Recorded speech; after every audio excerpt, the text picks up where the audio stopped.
बड़ी ऊंची कर रहे हैं और बात सच्ची कर रहे हैं। कई बार लोग कहते हैं वो गलत क्या कह रहे हैं, वो गलत क्या कह रहे हैं। हमने कहा वो तो गलत नहीं कह रहे हैं, पर आदमी तो गलत है। वो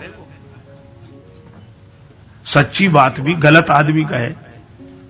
तो हमारे भारतवर्ष की यह परंपरा रही है। गांव में आप जाकर देखो, मैं एक सहज बात कह रहा हूं। भारत का विकास देखना हो, भारत का वैभव देखना हो तो शहरों में देखना चाहिए, और भारत का भाव देखना हो तो गांव में देखना चाहिए। उनकी भावना, उनकी भक्ति। एक सज्जन तो हमसे ही कह रहे थे कि आप अपनी बताओ, गांव में भी घूमते हो, शहरों में भी घूमते हो, आपको गांव और शहर में क्या अंतर लगता है? तो हमने कहा कह दें? बोले हाँ कहो।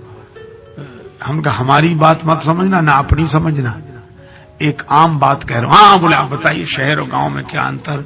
हमने कहा गांव के लोग भिखारी को भी साधु समझते हैं, गांव के लोग भिखारी को भी साधु समझते हैं, शहर के लोग साधु को भी भिखारी समझते हैं। वहां भाव, भारत का आदर है। अच्छा देखो एक बात बताएं, शहर में आपको रोते लोग मिलेंगे। क्या बताएं, मकान तो है लेकिन वैसा नहीं, गाड़ी तो है पर वैसी नहीं है। और आप लोग तो खैर सत्संगी हैं तो काहे को रोते होंगे, मैं औरों की बात कह रहा हूं। सब कुछ मिलने के बाद भी आप देखो शहर का आदमी रोता हुआ मिलेगा। अब क्या होता है, इतने में क्या होता और वैसे हो। और मैंने देखा है अपने गांव में, आप लोगों ने भी गांव में देखा होगा, सुना हुआ ने गांव में, ऐसे ऐसे मजदूर खेत में फसल काटने जाते और उनके पास 4 दिन की छोड़ो दूसरे दिन के लिए खाने को नहीं होता था, शाम के लिए नहीं होता था। और वो सवेरे सवेरे छोटे छोटे बच्चों को लेकर, गर्मी के दिन, चैत्र का महीना, और बच्चों गीत बन गए, फसल काटने के गीत, पानी भरने के गीत। जितने मजदूर हैं सब गीत से जुड़े हुए थे, गाकर। यह भारतवर्ष का आदर्श है कि उस परिस्थिति का प्रभाव नहीं होने देते मन पर, और गीत गाते हुए जिंदगी को गुजार देते हैं। जैसे तैसे गुजर जाएगी गुजरी का गुजराना क्या रे। मन उधर चला जाता था। हम लोग छोटे छोटे विद्यार्थी के रूप में थे तो हमारे अध्यापक कहते थे रात में पढ़ने आओ, वहीं रहो स्कूल में। तो हम लोग रात को जाते। तो हमारे गांव में स्कूल थोड़ा सा बाहर, अब तो गांव बढ़ गया है तो स्कूल गांव में, उस समय थोड़ा सा दूर, तो ज्यादा नहीं थोड़ा बहुत। तो उसमें एकांत हो जाता रात का समय, तो डर लगता था। तो हम बच्चों ने एक उपाय सोचा कि डर लगता तो क्या करें। बस बोले जैसे गांव से बाहर निकलो, डर लगने लगे तो गाना शुरू कर दो, और गाते हुए गाने में मन लग जाता, तब तक वो जगह निकल जाती। इसका अर्थ यह है कि गीत से इतना भर दो, गाने बजाने से इतना भर दो, अपनी जिंदगी, जीवन को संगीत बना लो। यही संगीतमयी राम कथा है। जीवन संगीत से, परिस्थितियां ठीक है, अपनी जगह ठीक है। कई बार हम परेशान हैं, तुम्हें गाने की पड़ी है, तो गाने के अलावा कोई उपाय नहीं जिससे तुम्हारा मन का दुख कम हो जाए। और इसीलिए यहां भी भगवान का जन्म हुआ, और जन्म लेते ही सुख से कुछ दिन भी नहीं रह पाए, गुरुजी ले गए राक्षसों को मारने का काम। फिर जैसे तैसे थोड़ा सा मिला के वन चले जाओ,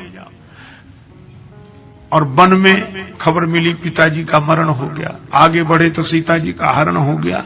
इतनी प्रतिकूलताएं, लेकिन तो भी भगवान इस बात को सुना कैसे रहे, आपन चरित कहा हम गाई।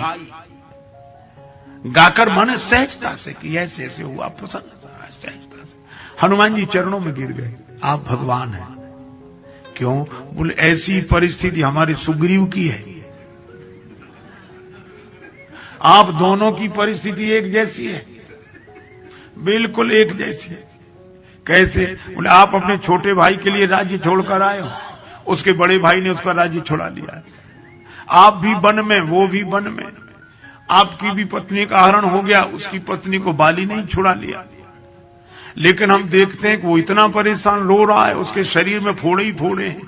तन बहु व्रण चिंता जर छाती, और एक आप है आपन चरित कहा हम गाई। तो बोले हम समझ गए कि आप इंसान के रूप में भगवान हैं, आप भगवान हैं। हनुमान जी चरणों में देखो, राम जी ऐसी परिस्थिति में भी बैठे परम प्रसन्न कृपाला, आपन चरित कहा हम गाई। और भगवान कृष्ण जन्म लिया, अंधेरे में लुक छिप कर आए, और रात में मां बाप के पास रात भर नहीं रह सके, दिन तो जाने दो। जन्म लेते ही मां छूटी, पिता छूटे, और दूसरे गांव में आकर रहे। कहीं जन्म कहीं जन्मोत्सव, और उसके बाद थोड़े बड़े और पालने में ही पड़े थे। पूतना आई मारने के लिए, फिर एक से एक राक्षस आए। इतना ये सब होने के बाद फिर कहा गोकुल छोड़ो, कंस के अत्याचार बढ़ रहे हैं। गोकुल गांव छोड़ना पड़ा। पहले तो जन्म स्थान छूटा, माता पिता छूटे, और फिर दूसरे के गांव में लालन पालन पोषण हुआ, दूसरों ने किया, और उसके बाद मारने की चेष्टाएं हुई। जैसे तैसे बचे तो गांव छोड़ना पड़ा, वृंदावन आके रहे। सब ब्रजवासी वृंदावन इकट्ठे होकर रहे। आप देखो उसके बाद भी वृंदावन में श्री कृष्ण क्या करते हैं, बांसुरी बजाते हैं।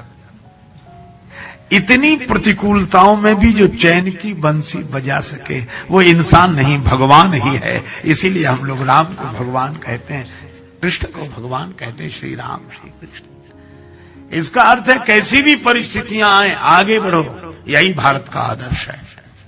क्या रोना होना थोड़ा ठीक है, जो है सो ठीक है, गाते हुए मुस्कुराते हुए आगे बढ़ो। इसीलिए राम जी गाकर माने प्रसन्नता के भाई ऐसा ऐसा हुआ। कोई हनुमान जी ने कहा कि चिंता मत करो, हम मिलाएंगे आपको। सुग्रीव जी से मिलाया। अच्छा देखो, प्रतिकूलता ने फिर भी पीछा नहीं छोड़ा। आजकल लोग कहते हैं हम बड़े टेंशन में रहते हैं, बड़े। हमने क्यों? बोले हमारा कोई काम बिना बाधा के पूरा ही नहीं होता, बहुत मुश्किल से पूरा होता, हम बड़े परेशान रहते हैं।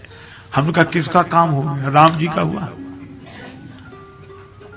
बिना बाधा के पूरा हुआ हो तो बताओ। सुग्रीव से मित्रता की।